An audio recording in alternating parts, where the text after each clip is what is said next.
Assalamu alaikum, my dear students.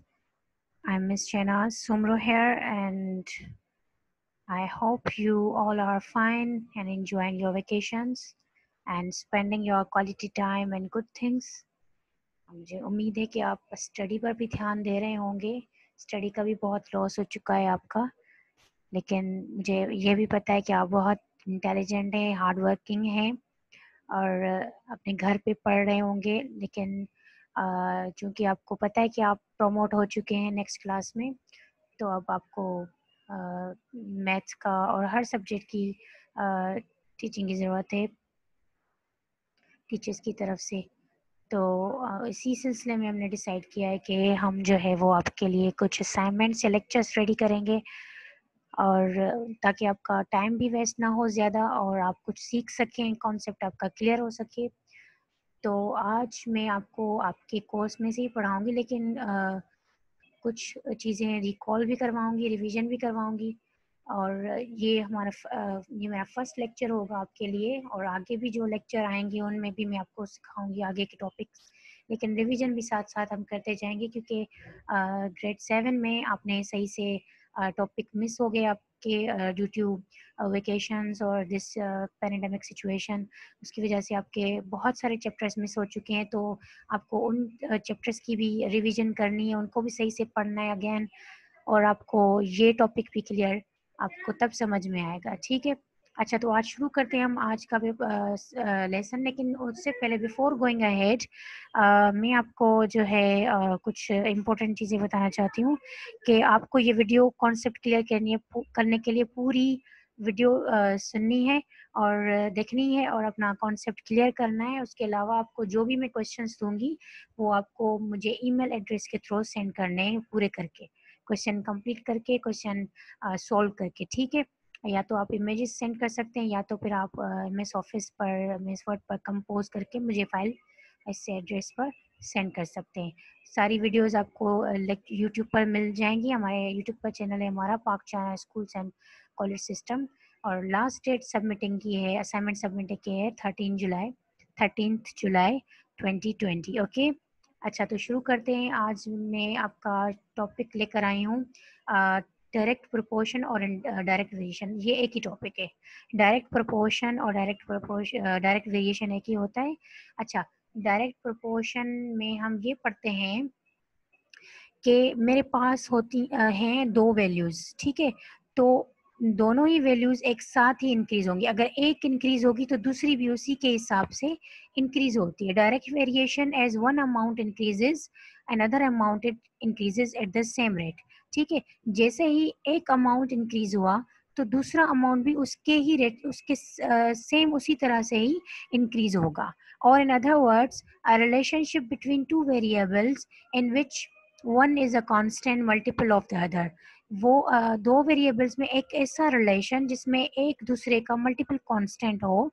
तो in particular when one variable changes the other changes in proportion to the first. अगर एक variable change होता है तो दूसरा भी उसी के हिसाब से चेंज होगा। आपको एग्जाम्पल से ज़्यादा अच्छे से समझ में आएगा, मैं आगे एग्जाम्पल भी ले रही हूँ। ठीक है? अच्छा, मैंने दो वेरिएबल लिए और उनको मैं प्रोपोर्शन में लिखूंगी, डायरेक्ट प्रोपोर्शन में। तो यहाँ पर मैं आपको लिख के दिखाती हूँ कि मैं कैसे लिखूंगी। लेट सपोज मैंने लिए हैं if B is directly proportional to A. यहाँ पर ए और बी मैंने दो वेरिएबल लिए हैं। बी डायरेक्टली प्रोपोर्शनल है ए के, it means b is directly proportional. अच्छा, ये साइन आपको प्रोपोर्शनलिटी के लिए हम बनाएंगे, यहाँ पर क्लियर बना देती हूँ। B is directly proportional to a. Okay, don't get confuse, ये इन्फिनिटी की भी साइन होती है, लेकिन इसको हम यहाँ पर डायरेक्टली प्रोपोर्शनल, डायरेक्ट प्रोपोर्शन के तौर पे यूज कर रहे हैं। ठीक है? अच्छा, b is directly proportional to a, यानी b, अगर b की वैल्यू इंक्रीज होगी तो a की भी वैल्यू उसी हिसाब से इंक्रीज होगी। ठीक है? if b is directly proportional to a, the equation is the form of b is equal to k a। अच्छा, ये जब साइन यहाँ से हटेगी तो ये हमारे पास कुछ इस तरह से होगा। जब ये प्रोपोर्शनलिटी की साइन हट जाती है तो हमारे पास आता है इक्वल। ठीक है? और ये जब साइन यहाँ से हट जाएगी तो यहाँ पर ये एक कांस्टेंट नंबर छोड़ देगी, ऐसे। ठीक है। Constant, k is any constant, यहाँ पर k क्या है, k इज एनी कांस्टेंट। यहाँ पर कांस्टेंट कोई सा भी नंबर हो सकता है, 1 2 3, और ये b और ये a ये वेरिएबल है, ठीक है, ये नंबर नहीं है, ये वेरिएबल है यहाँ पर। लेकिन k कोई सा भी नंबर हो सकता है आपके पास, 1 2 3 एंड सो ऑन, जो सा भी आप सिलेक्ट करो, ठीक है।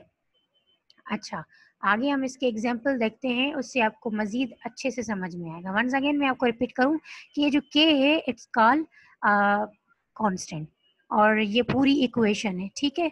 अच्छा, उसके बाद मेरे पास है, अच्छा इक्वेशन मेरे पास एक बनी है y इक्वल टू 4x। यहाँ पर आपको दिख रहा है कि मैंने जैसे मैंने बताया आपको कि मैं यहाँ पर फिर से लिख देती हूँ कि सॉरी, यहाँ पर हमारा था b, है ना, b था, तो यहाँ पर b is equal to k a, okay.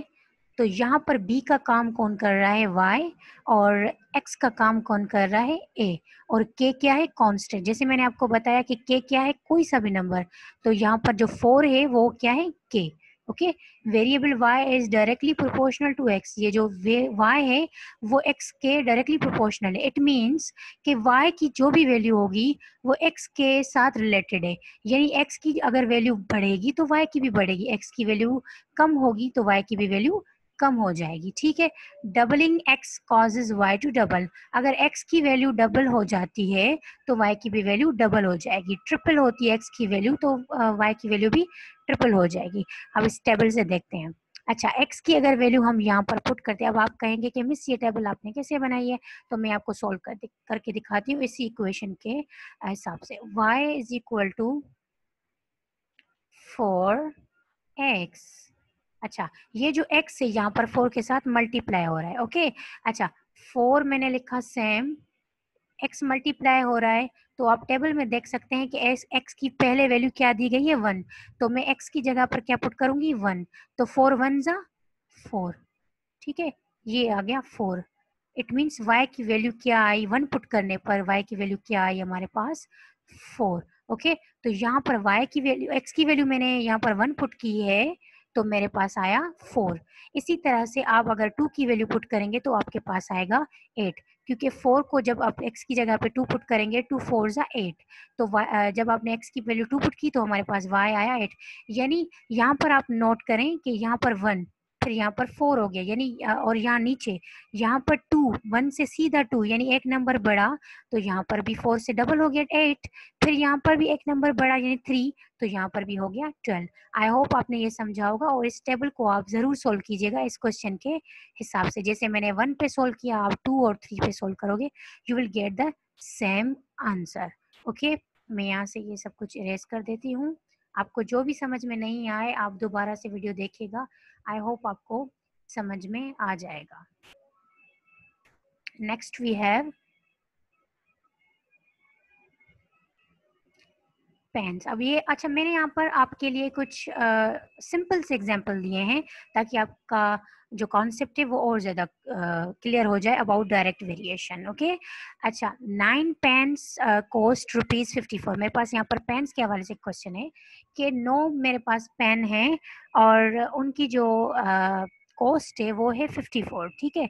तो how much would 12 pens cost, तो 12 पेन जो है हमारे पास, 12 पेनों की कीमत कितनी होगी। तो यहाँ पर हम क्या करेंगे, ये जो यहाँ पर आप एक चीज नोट करें, यहाँ पर 9 पेन है तो उसकी कीमत 54 है। अब यहाँ पर 9 पेन है, यहाँ पर 12 पेन, यानी पेन यहाँ पर बढ़ गई, पहले 9 थी अब 12 हो गई। अच्छा, 9 की कीमत यहाँ पर 54 है, तो डेफिनेटली 12 जब बड़ी है, पेन्स बड़ी हैं, तो उनकी कीमत भी बढ़ जाएगी। अच्छा, सॉल्व करते हैं इसको। 54 को हम डिवाइड करेंगे 9 से, जब 54 को 9 से डिवाइड किया तो हमारे पास आया 6। इट मीन्स 1 पेन की तो कीमत हमारे पास 6 आ गई। हमारा सवाल ये था कि 12 पेन्स की कीमत कितनी होगी, तो हम क्या करेंगे, इस 6 को 12 से मल्टीप्लाई करेंगे। When we multiply 6 with this 12 we get 72। It means 12 pens की कीमत क्या हो गई, 72। तो जो है वाकई यहाँ पर तो 12 पेन्स की कीमत बढ़ गई। 9 पेन की कीमत तो 54 थी, जब पेन बढ़ी 12, 9 से 12 पेन हो गई तो पेन की कीमत भी बढ़ गई और ये हो गई 72। आई होप आपको ये समझ में आया होगा। And other question is oranges के ऊपर है एक क्वेश्चन कि 11 ऑरेंजेस कॉस्ट ₹88। हमारे पास 11 ऑरेंजेस हैं जिसकी कीमत है 88। How much would 20 oranges cost? तो 20 की कीमत कितनी होगी, 20 ऑरेंजेस की कॉस्ट कितनी होगी, ठीक है। अच्छा, यहाँ पर भी सेम ऐसे ही करेंगे, 88 को डिवाइड करेंगे 11 से तो हमें मिला 8। देन ये पता चला कि एक ऑरेंज की कीमत है ₹8, ठीक है। तो हमें तो पता करना है कि 20 ऑरेंजेस की कीमत कितनी होती है। तो 20 को हम इसी 8 से मल्टीप्लाई करेंगे, देन वी विल गेट 160। तो ये पता चल गया कि 20 ऑरेंजेस की कीमत हो गई 160। 11 ऑरेंजेस थे तो 88 कीमत थी, अब 20 ऑरेंजेस बढ़ गए तो कीमत भी बढ़ गई उसकी। इट मीन्स ये डायरेक्ट वेरिएशन का क्वेश्चन है और डायरेक्ट वेरिएशन के क्वेश्चंस इसी तरह ही सॉल्व होते हैं। लास्ट में आपके पास मैं कुछ क्वेश्चंस छोड़ रही हूँ जो इसी तरीके से होंगे जैसे मैंने पीछे आपको बताया। ये 3 क्वेश्चन आपको करने हैं और आपको मुझे बताना है कि आपको आपका आंसर क्या है। ओके, अच्छा, this is for today's and फिर अगली वीडियो में मिलते हैं।